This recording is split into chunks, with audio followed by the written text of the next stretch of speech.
कोण, कोटी कोण आणि लगतचे कोण झालं. कोटी कोणामध्ये दोघांची बेरीज 90 आणि पूरक कोणामध्ये दोघांची बेरीज 180 असते. आता यामध्ये नेहमी लक्षात ठेवा, यावरचा एक प्रश्न ठरलेला हमखास असतो. त्यासाठी आपल्याला तुम्ही जे ठोकता मेथड वापरता कसं वापरता, एक उदाहरण घेऊन मला सांगा बरोबर. एक उदाहरण घेऊ आपण, मग मला सांगा कसं काढता तुम्ही. उदाहरण पाहू आपण. कोटी कोणाचं उदाहरण. एकच मिनिट.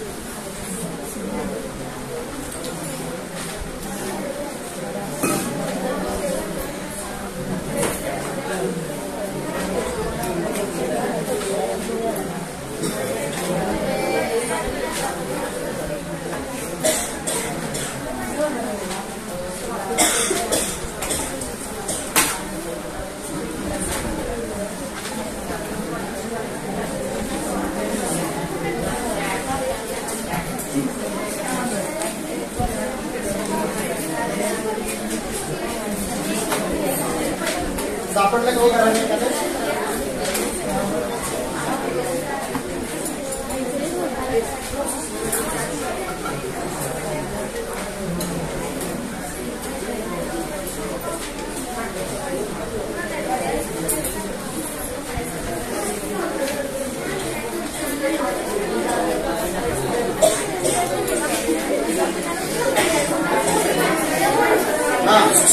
ओके चला सापडलं. एका कोणाचे माप, एका कोणाचे माप त्याच्या पूरक कोणाच्या मापाच्या. तुम्ही अक्षर माझं हे मोडी लिपीतलं आहे, तुम्ही समजून घ्या बरोबर आहे. म्हणजे हे फास्ट करतो नाही तर तुम्ही म्हणाल काय सुंदर अक्षर आहे, फोटो काढून घ्यावा समोरचे अक्षर. हा थोडं फास्ट हे करा. एका कोणाचे माप त्याच्या पूरक कोणाच्या मापाच्या 1/4 पट आहे, तर त्या कोणाच्या कोटी कोणाचे माप किती. 36, 45, 54 आणि 60. 36, 45, 54 आणि 60.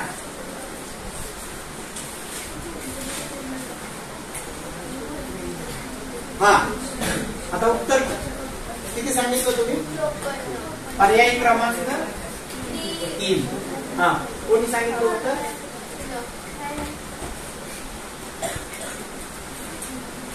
हा काय केलं बोला लोक पटपट बोला, म्हणजे मला वेगळं जायला. कोणती मेथड वापरता. पर्याय होऊन जाता, कधी कधी पुढे पर्याय होऊन जातात.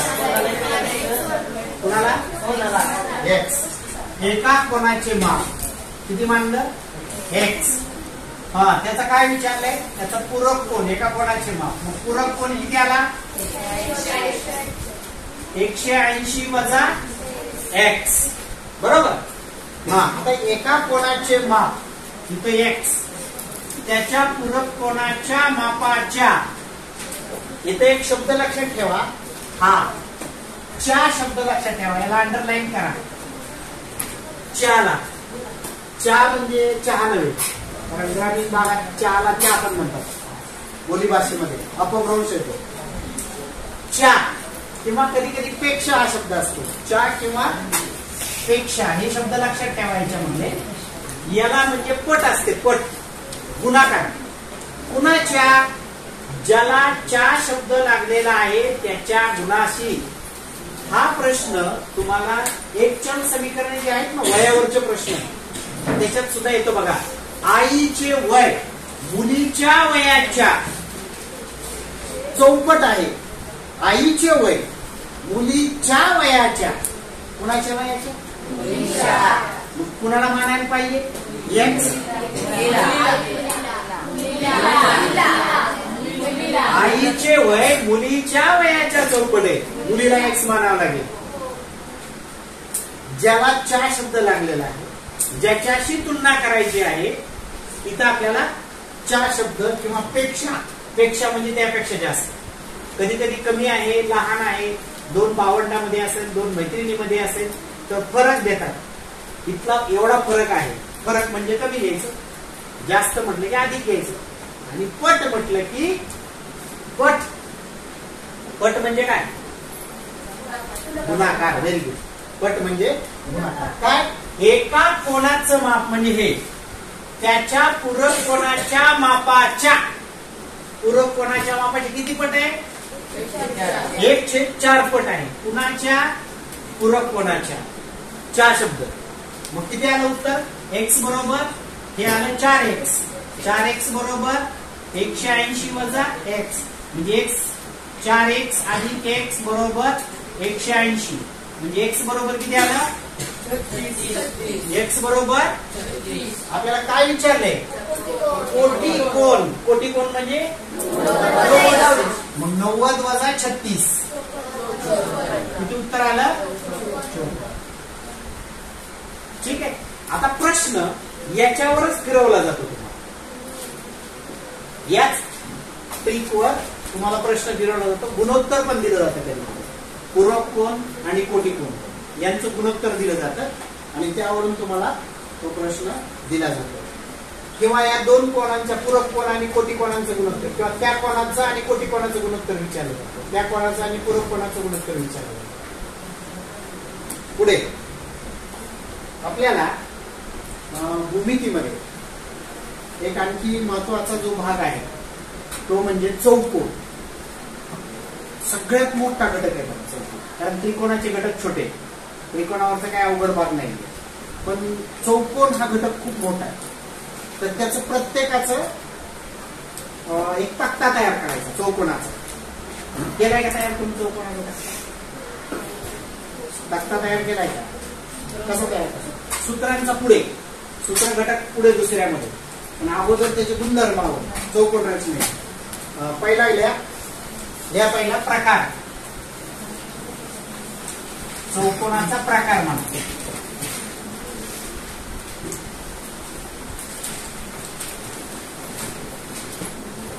चौकोनाचा प्रकार. पुढं गुणधर्म. आता पहिला बेसिक चौकोन कोणता? बेसिक हा समांतरभुज आहे. कोणता आहे? समांतरभुज. पॅरलोग्राम. समांतरभुज. पुढे आहे आयत.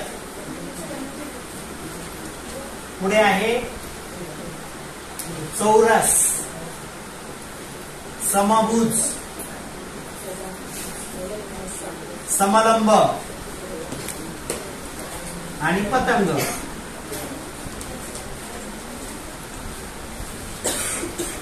ठीक आहे. आता प्रत्येकाचे गुणधर्म सांगा. पटपट तीन तरी गुणधर्म सांगा. पटपट.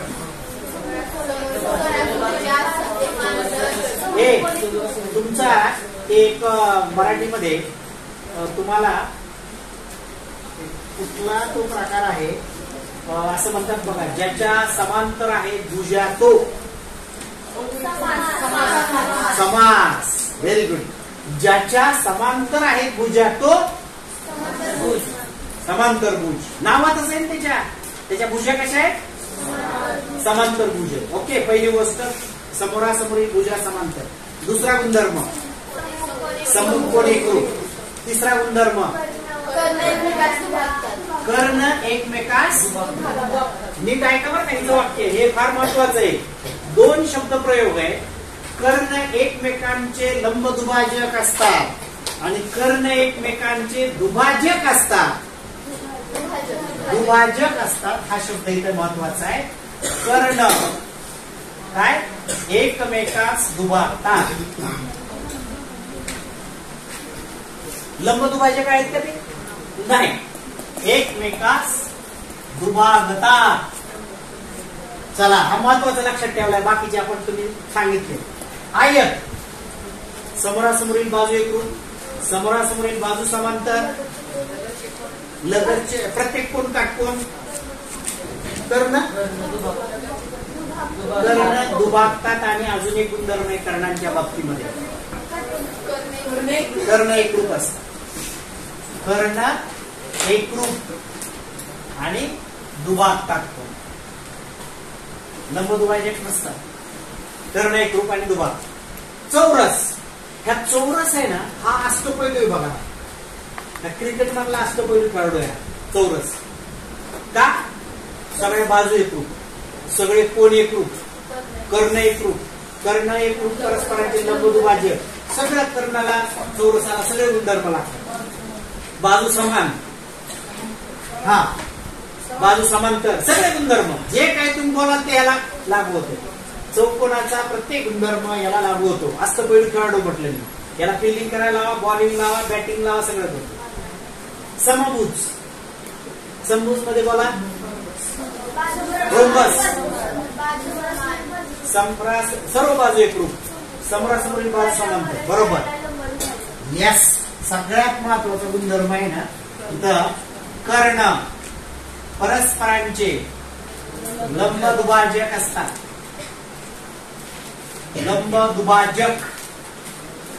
लंबदुभाजक असतात. ओके. आता समलंब, समलंबाचे दोन प्रकार आहेत. एक म्हणजे हा एक असा एक असतो आणि एक असा असतो. बघा, दोन्ही मध्ये एक बाजूंची जोडी समांतर आहे, एक असमांतर. क्लिअर? इथं मात्र असमांतर जोडी एकरूप आहे, म्हणून याला समद्विभुज समलंब चौकोन म्हणतात. आयसोस्किल ट्रॅपेझियम, आणि याला ट्रॅपेझियम म्हणतात. आणि हा आयसोस्किल ट्रॅपेझियम म्हणजे दोन बाजू एकरूप आहे. याचा एकच गुणधर्म महत्वाचा आहे. कर्णाच्या बाबतीत काही महत्वाचा गुणधर्म नाही, फक्त ही जोडी जी आहे ना पूरक असते. ही जोडी असते ना पूरक असते. आणि चारी बाजूंची, चारी कोणांच्या मापाची बेरीज पतंग. बघा, मोठा कर्ण लहान कर्णाला दुभागतो. नेहमी लक्षात ठेवा, कर्ण दुभागतात म्हणू नका, फसतात. का? तर हा जो बारका कर्ण आहे ना, तो दुसऱ्याला कुठं दुभागतोय? समान भाग करत नाही त्याची. दुभागणे याचा अर्थ काय? दोन समान भाग करणे. दुभागणे या शब्दाचा अर्थ काय? दोन समान भाग करणे. होतोय का बारका कर्ण मोठ्या कर्णाचे दोन समान भाग? म्हणून दुभागतो म्हणायचं नाही. काय म्हणायचं? मोठा कर्ण लहान कर्णाला दुभागतो. आणि इथं कसा असतो? हा लंब असतो. मोठा कर्ण लहान कर्णाला लंब असतो. इथं 90 अंशाचा कोण तयार होतो. हा भाग आहे ना, हा भागच सारखा असतो, हा आणि हा सारखा नसतो. इथं हा त्रिकोण आणि हा त्रिकोण एकरूप होतात. हे दोन त्रिकोण एकरूप होतात. हा याच्याशी एकरूप असतो, हा याच्याशी एकरूप असतो. मग तुम्हाला प्रश्न याच्यावरून विचारला जाईल, मोठ्या कर्णाला लहान कर्णाला दुभागल्यानंतर एकरूप त्रिकोणाच्या किती जोड्या तयार होतील? दोन. ही एक जोडी तयार होईल, ही एक जोडी तयार होईल. ओके. हे पतंगाच्या बाबतीमध्ये गुणधर्म. आणि इथं पायथागोरसच वापरावा लागेल. आता हे तुम्हाला का सांगितलं मी सगळं? तुम्ही मला आम्हाला माहित होतं, हे काय पुस्तकात दिलेलंच आहे ना.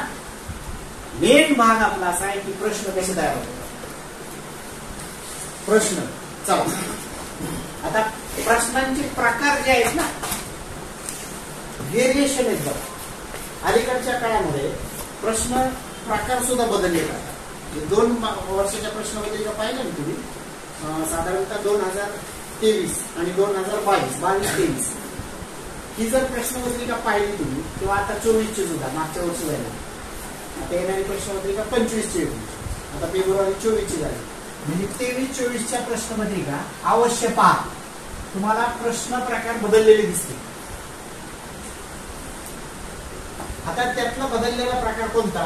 कसे प्रश्न येतात की पहिला म्हणजे काही विधानं देतात, गुणधर्म देतात. तर त्याच्यामध्ये सत्य विधान ओळखा, असत्य विधान ओळखा, सत्य आणि असत्य विधान ओळखा.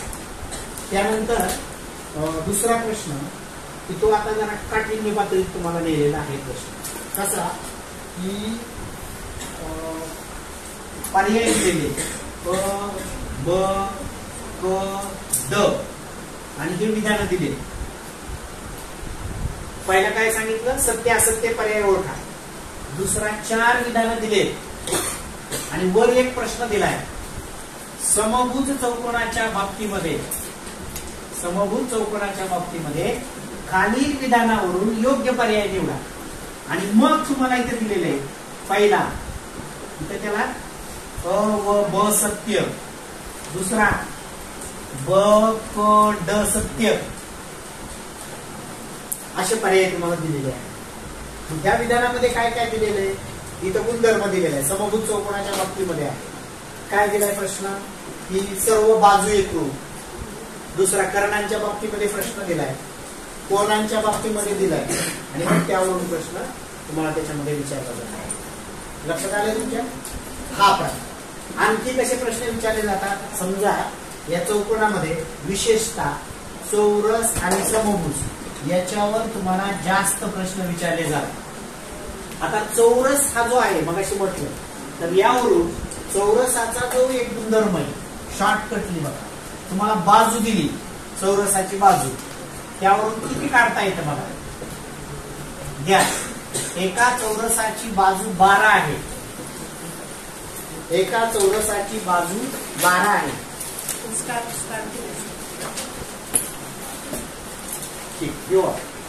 हा, एका चौरसाची बाजू 12 आहे. आता मित्रांनो तुम्हाला फक्त मी काय दिले माहितीये का, भाजी बनवण्यासाठी मसाला दिलाय. भाजी तुम्हाला बनवायची. चला सुरू, प्रश्न तयार करा.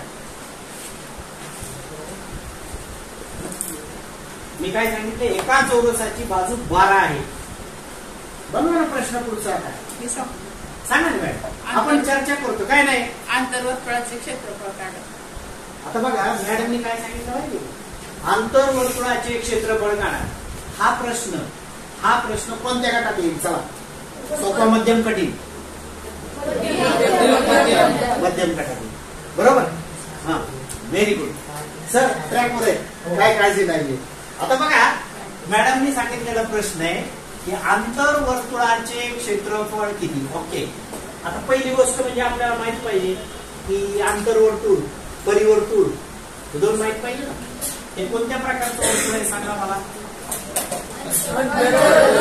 ओके, आणि जे कोणत्या प्रकारचं वर्तुळ, परिवर्तुळ. जसं त्रिकोणाचं तसं हे चौरसाचं. आता पहिला प्रश्न सोपे, मध्यम आणि कठीण. एका चौरसाची बाजू दिली तर कर्ण किती? चौरसाचा कर्ण बरोबर बाजू वर्ग मिळाला. चौरसाचा कर्ण दिला आणि बाजू विचारली. चौरसाची बाजू बरोबर कर्णछेद वर्गमुळात 2. चौरसाची बाजू काढायची असेल, कर्णछेद वर्गमुळात 2. आणि चौरसाचा कर्ण विचारला तर बाजू वर्गमुळात 2. आता त्याच्यावरून पुढे चौरसाचे क्षेत्रफळ, चौरसाची परिमिती. हे झाले सोप्या गटातले प्रश्न, ज्ञानावर आधारित. मॅडमनी सांगितलेला प्रश्न की या चौरसाचे आंतरवर्तुळाचे क्षेत्रफळ किती. आता काय करावं लागेल सांगा पटकन. इथं काय करायचं, याची कुणाची त्रिज्या, याचा कर्ण माहितीये ना आपल्याला, इथून केला येतो केंद्रामधून, म्हणजे त्रिज्या किती आली 6.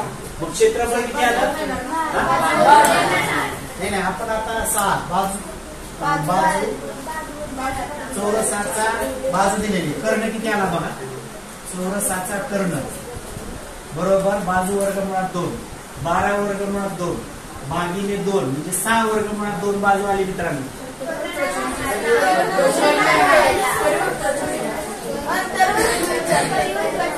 जर आपल्याला परिवर्तन दिलं बरोबर तर किती आली त्याची. आता आंतरवर्तुळाची किती आहे? 1.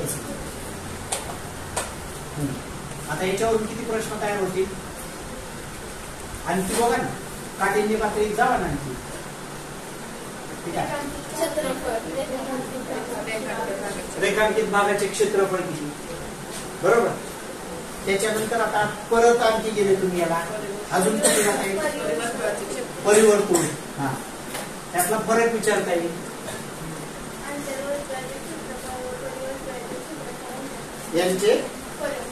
याच्यातला फरक किती, पुन्हा गुणोत्तर.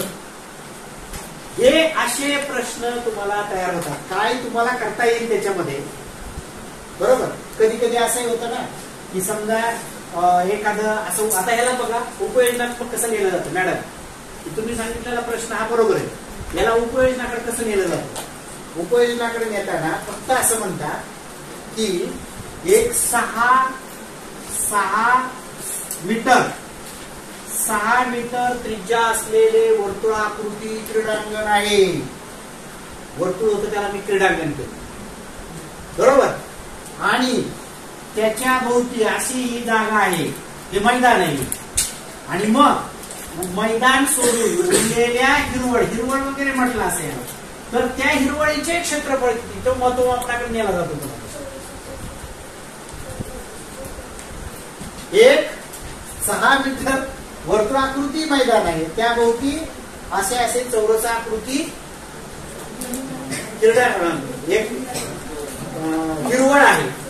तर मैदान सोडून राहिलेल्या भागाचे क्षेत्रफळ, वर्तुळाचे क्षेत्रफळ काढा, त्यातून चौरसाचं क्षेत्रफळ काढा, वजाबाकी उत्तर मिळेल तुम्हाला. हेच त्रिकोणामध्ये, हेच तुम्हाला तुमच्या ह्याच्यामध्ये लिहिलं जातं. त्या क्रीडांगणाच्या भोवती नाही का पाळवाट, हिरवळ आहे, पायवाट आहे, त्याच्यावर लिहिलं जातं. इथं मोठ्या वर्तुळाचं क्षेत्रफळ वजा लहान वर्तुळाचं क्षेत्रफळ, दोघांतला फरक येईल तो. आता एक प्रश्न आपण आता तुम्ही चर्चेला घेतलेला आहे, तो प्रश्न घेऊ. काय प्रश्न आहे बघा. चौकोन एबीसीडीचे लगतचे कोन अनुक्रमे 120 आणि 60 मापाचे आहेत, तर तो चौकोन कोणत्या प्रकारचा आहे. बघा तुम्ही कन्सिडर करा, कसलाही चौकोन काढा, पटकन काढा असा. ओके, आता त्यांनी 120 म्हटले, बरोबर. मी असा तिरका काढूया आपण. हा 120 आणि 60 दोघांची बेरीज किती झाली, 180. म्हणजे काय आहे ते पूरक कोण आहे. मग कुणाचे पूरक कोण असतात, 60 आणि 120. आता इथं पर्याय त्यांनी दिलेत बघा. आता हा पतंगाकृती असेल का, पतंग बघा,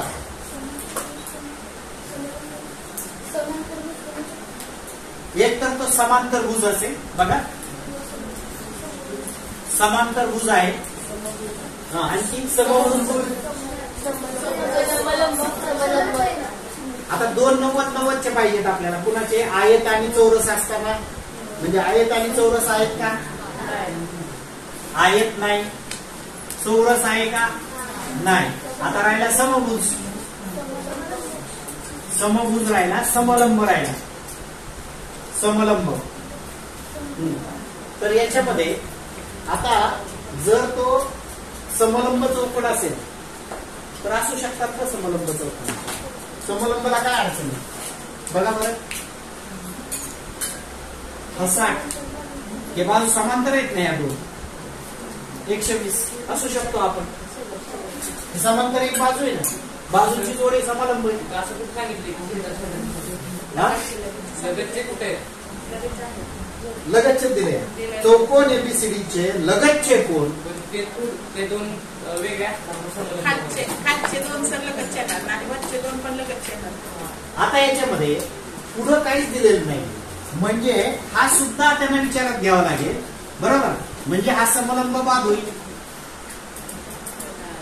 कारण इथला हा नाही नव्हत. जसं समांतर भुज मध्ये जा बघा, इथं काय होतंय, हा 60 आला की हा 120चा झाला, हा 60चा आला. म्हणजे परफेक्ट जो कोण होतो तो कोणता होतो, चौकोन होतो तो कोणता होतो,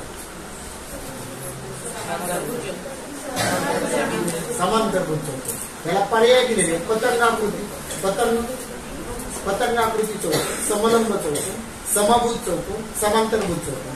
तर याचं उत्तर माझ्या माहितीप्रमाणे समांतर भुज चौकोन असायला असू शकत नाही, असू शकत नाही. हा, मी एक्स्ट्रीमली सॉरी.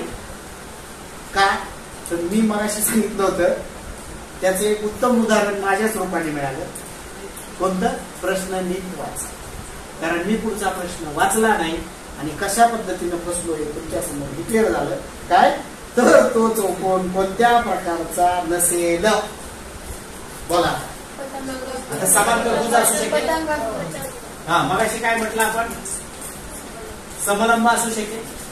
समभुज बाबत काय असू शकेल. आणि पतंग असू शकेल का. पतंग असू शकणार नाही. आता इथं एकच पर्याय दिलेला आहे, तो म्हणजे पर्याय क्रमांक 1 पतंगाकृती. समलंब असू शकेल, समांतर भुज असू शकेल. सर तोच डाऊट होता माझा पण, की आपण खालचे 2 आणि वरचे 2 लगतचे दाखवू शकतो ना. मग ते 60-120 नाही येणार ना लगतचे. समांतर भुज ज्याच्या बाजू आहे तिथं आपल्याला इकडचा पण विचार करावा. म्हणजे असे बघायचे, असे नाही बघायचे का. नाही, जर बाजू असेल तर इकडच्या पण बघायचं. समोरासमोरील भुजा जर समांतर असतील तर ते अंतर कोण होतात ना. बघा, हा एक झाली, ही एक झाली, ही एक झाली, ही एक झाली. म्हणजे जशी ही भुजा समांतर आहे तशी ही सुद्धा भुजा समांतर, म्हणजे हे सुद्धा लगतचेच होतात. ते समलंब चौकोनाचं म्हणते. मला 2 पर्यायात डाऊट आहे. पतंगाकृती तर येतेच त्यांनी दिलंय ते उत्तर, आणि समलंबचं पण येतंय ना. याच्यामध्ये येत आहे ना, हा सुद्धा 120चा आहे ना. हा पण आणि हा 60चा आहे, म्हणजे लगतचे खालचा आणि वरचा असा नाही. हा मी माझं म्हणणं होतं की वरचे पण लगतचे येणार ना 120-120. हो बरोबर. पण ते तसं अनुक्रमे नाही घेऊ शकत ना की 60-120. त्यांनी तसं सांगितलं ना अनुक्रम. लगतचे कोण 60 आणि 120 असं सांगितलं ना. मग ते वरचे 2 हा 2 उत्तर असू शकतात ना, पहिलं आणि दुसरं.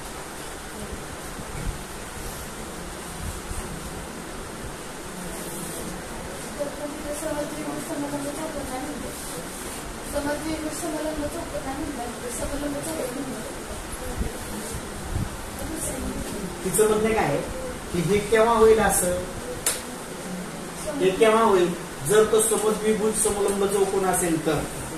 नाही, समद्विभुजा असला तरी चालेल की सर, आणि नाही, असला तरी पण मला काय म्हणायचं. ऐका तुझ्या म्हणण्यानुसार जर दुसरा असा असेल तर याचे कोण बदलणार ना. त्या चौकोनाच्या समलंब चौकोनाच्या मापांचं गुणोत्तर वेगवेगळ्या प्रकारचं असतं. 2 3 4 5 असे असू शकतं.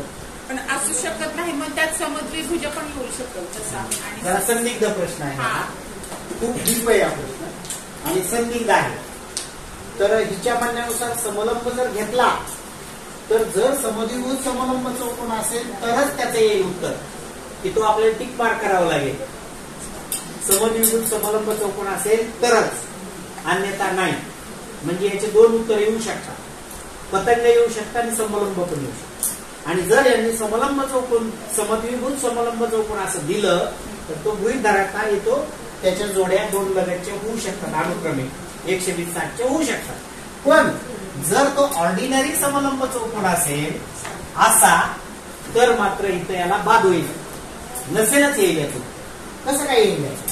हे झाला 120चा आणि हा 60चा, पण ही जोडी 120-60 येऊ शकत नाही, ती वेळ येणार आहे. म्हणजे याचं उत्तर समलंब चौकोन हा सुद्धा पर्याय असू शकतो, की ज्यामध्ये ही अनुक्रमे येत नाही आणि पतंग पण असू शकतो. त्यामुळं या प्रश्नामध्ये संदिग्धता आहे. पण खूप काही चर्चा झाली एका प्रश्नामुळं. छान, असं डीप आपल्याला जावं तर आपल्याला ते कळेल. मला वाटतं या प्रश्नामधून लक्षात आलंय का तुमच्या, का नाही आलं? डोक्यावरून गेला हा प्रश्न. याचं पूर्ण अनालिसिस झाले. नीट बघा, समांतर भुजा असतील तरच आपल्याला आंतरकोनांची जोडी पकडावी लागेल. एक जी आयताला फेल झाली, चौरसाला फेल झाली, समांतर भुजाला पक्क झालं. ही समांतर भुज तर आहेच. आता राहिले प्रश्न कुठे? पतंग आणि समलंब चौकोना. आता पतंगाची काय परिस्थिती आहे? पतंगामध्ये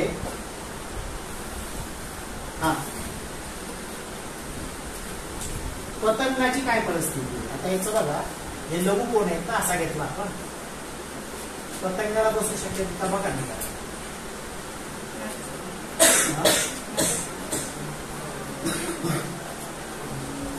नाही होणार, कारण हा लघु येणार, खाली येणार आहे. हे बादच आहे, म्हणजे पतंग असेल हे उत्तर परफेक्टच. दुसरा राहिला समलंबाचा. तर हिच्या म्हणण्यानुसार याला समद्विभुज समलंब चौकोन एक शब्द टाकावा लागेल, तर तो नसेल. चला पुढे अजून आहे का असा एखादा प्रश्न? कोणता कोणता प्रश्न? नंबर 31. या प्रश्नाचा घेतलेला तुम्ही कदाचित सोडवलेला असेल. प्रश्न असा आहे की समभुज त्रिकोणाची बाजू 31 सेमी आहे, तर त्या त्रिकोणात काढलेल्या अंतर्वर्तुळाचे क्षेत्रफळ किती? सर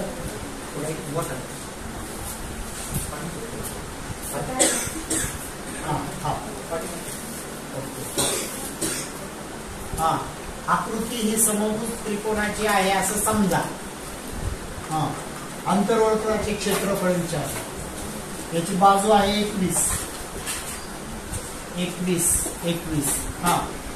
त्याला पर्याय दिलेले आहे 154, 616, 308 आणि 400. चला आता काय करावं लागेल आपल्याला? त्रिज्या काढावी लागेल. त्रिज्या काढण्यासाठी लंब टाकावं लागेल. किती आला लंब?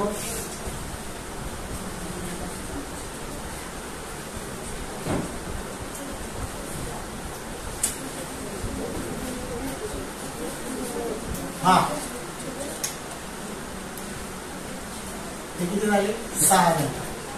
त्याचा कोण 60 आहे, हा 90 आहे. 30 अंशाचा झाड झाला. 30 अंशासमोरील बाजू कर्णाच्या निम्मे असते. हा लंब किती झाला? टोटल लंब काढा ना अगोदर. ABC.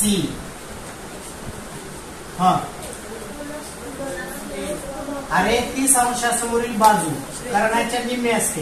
ही 6 आहे.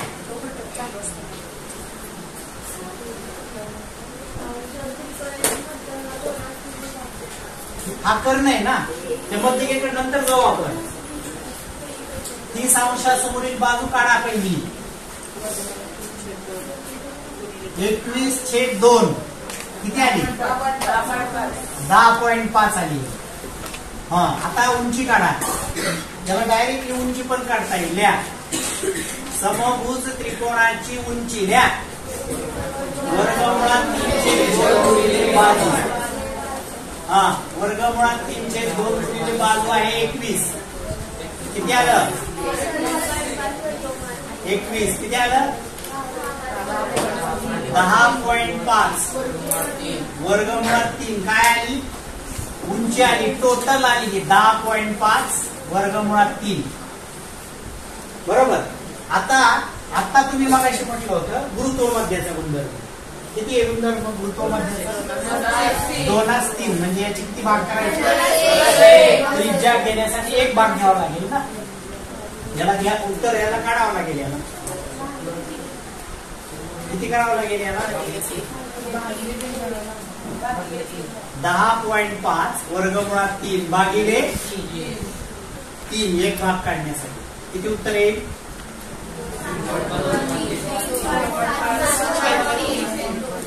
किती? 3.5 गुणिले हा 1 भाग आला. 3.5 वर्गमुळात 3 हा 1 भाग. त्रिज्या मिळाली. आता क्षेत्रफळ काढा. करून बघा ना.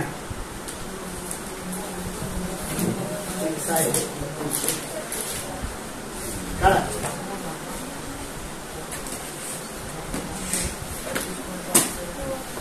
किती आलं?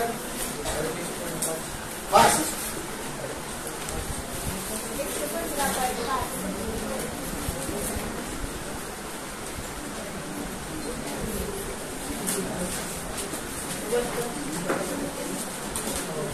बावीसशे 7 3.5 गुणिले वर्गमुळात 3 गुणिले 3.5 वर्गमुळात 3 22/7 गुणिले 3.5 चा वर्ग आणि वर्गमुळात 3 गुणिले वर्गमुळात 3 35 चा वर्ग किती आला? 12. हा करायला बघा.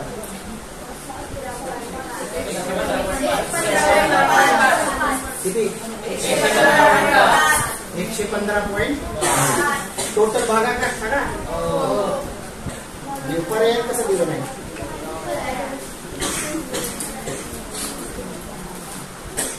बर आता याच्यामध्ये तुम्हाला किती गुणधर्म वापरले जरा चेक करा बरं. पहिला एक तर पायथागोरस किंवा 30-60-90चा गुणधर्म, नंतर गुरुत्व मध्याचा गुणधर्म किंवा उंची काढण्यासाठी हे सूत्र वापरलं. पायथागोरसनी काढता आला असतं. नंतर